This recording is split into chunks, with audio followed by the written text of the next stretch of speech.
They have felt like they've been bystanders, and we've enabled them to know, get in the game. You're part of this. I dreamed about this when I was a kid. It's not just a feel-good or rec league. These kids want to compete. And I'm like, hockey? What? Like, how am I going to play hockey in a wheelchair? They're not disabled people, they're athletes. And, you know, the message is you can achieve anything. We win the face-off in our corner, eat it. Don't try to... Hockey's my job. Hockey's the way I provide for my family. And I'm lucky enough to love it. Out of my 5 kids, Gavin's really the only one that had the passion, the drive to play, and he's the only one where his legs did not work the way other people's legs work. You could tell right away he had an interest and a passion for the game. So you sit back and wonder, is he ever going to get to skate? Some people took it upon themselves, we knew nothing about it, and they went to great lengths. There was one man, Charlie Russo, he wanted to build Gavin a sled. Gavin was 4 years old. I had the pleasure of walking in the rink and seeing my son out on the ice for the first time. It means a lot because I've had people say to me, oh, you can't do this and you can't do this. They can know that I actually can do the things that they can do. So we want to give them the same opportunity again as these abled kids. That's what it comes down to.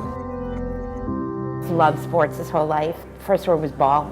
It was hard having cerebral palsy. He could tell he wasn't really competing or that he was getting a chance. But this is him. You know, he's getting there on the ice, having teammates in this experience that he so badly wanted. It's a really great opportunity to show people who I really am. I lost my leg to cancer. I was sick, I was in pain. When I got back into sports, I was me again. There are no more dark days when I can't get out of bed or things just get unbearable. Gave him a purpose of life.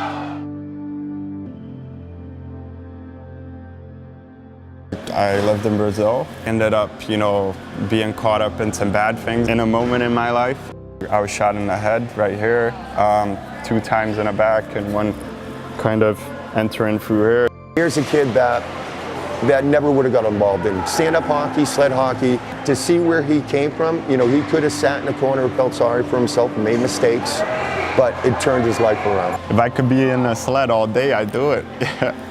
Like, make the whole world ice. More than looking to play hockey again, I think I was looking for people like me. Being a part of a team has been just really, really important for him. A lot of times people think of adaptive sports, it's like, oh, isn't that cool? They did something for those people. And it's like, those people are amazing athletes. I hold hockey at a higher standard. It is the most athletic game to play. You can imagine what I think of the sled hockey game and the players that play it. The storm's coming! Hogging up the shooting lane, the high slot all day long.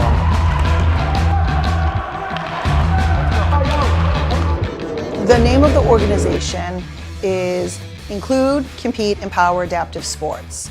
There are no limits to what we will do to include anyone who wants to be included. I don't like to just play sports, I like to compete. You're not out there to just, you know, have a grand old time. You're out there to win. We aren't friendly when we're out there. Then the empower part is the most important part. They're the recipients of a lot of things. While that's nice, I don't think it builds their self-esteem. Amazing things come from people who feel empowered, especially people who often have felt powerless. Go ahead. 1, 2, 3, start! Let's go, boys. Let's do it. When I first started sled hockey, they wanted me to be able to be a leader, and I wasn't really comfortable with that, but over the years, I've become more of a leader and being supportive of, you know, my teammates and then leading them to do the best that they can. Here we go. Here we go. Shoot it. Sled hockey has changed my son's life. When Tom and Jen decided to leave one team and go to a new developing team, I said, wherever Tom goes, we will follow you. I have seen what Tom has done for Alex's personal growth. I have seen it in his attitude at home. He's a really great coach. He has a lot of knowledge. I respect him a lot. Over the net we go! They want to be treated equal. They don't want to be coddled. He treats everyone with respect, with admiration. He makes everyone respect themselves.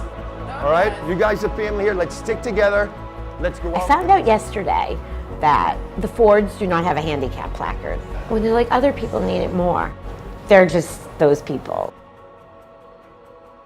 You know, if I didn't have Will, if he didn't have a disability, I would never be blessed to know this group of people.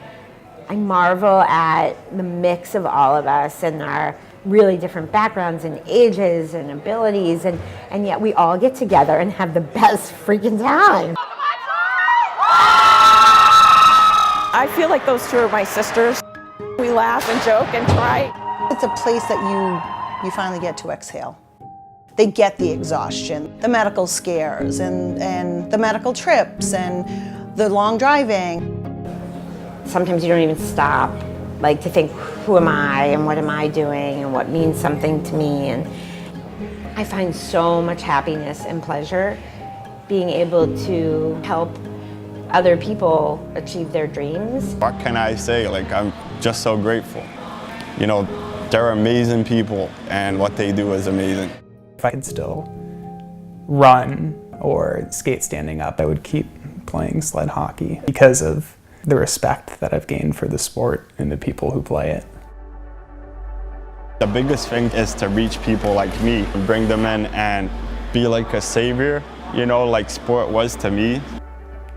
Playing sled hockey immediately connects you to an incredible community. And we need more players to be able to stay competitive. Even an able-bodied athlete. Whether it's a sibling, a friend. But with a lot of teams, there's a lot of father-son pairs. Definitely didn't even think that was even possible. It's like a good father-son opportunity for us to do that. This means a lot to him, and to be able to play with his son. Being a disabled individual is really expensive. It's having to choose between, you know, coming here or paying for a new wheelchair or a ramp they need in their home. So ice time is expensive, and the equipment is expensive. So it's a huge cost to play a sport that I think can do so much. They have so many obstacles and barriers that they deal with on a daily basis. We will never allow finances to be one of them, ever. You would be making a donation to something far greater than a sport. You'd be changing the world, honestly. The power of him being able to be around people who can relate to him is more than I could ever find words to describe. Maybe the best thing about sled hockey for me is being in an environment where you're not the disabled person. I feel like I can just be Evan. Can't even put words to the significance of this team and sport in his life. For all of us, we share that, and so we'll do anything. Come try it out. Worst can happen is you don't like it, but best that can happen is it turns into the best thing of your life. I mean, I don't think Gavin would be who he is without sled hockey.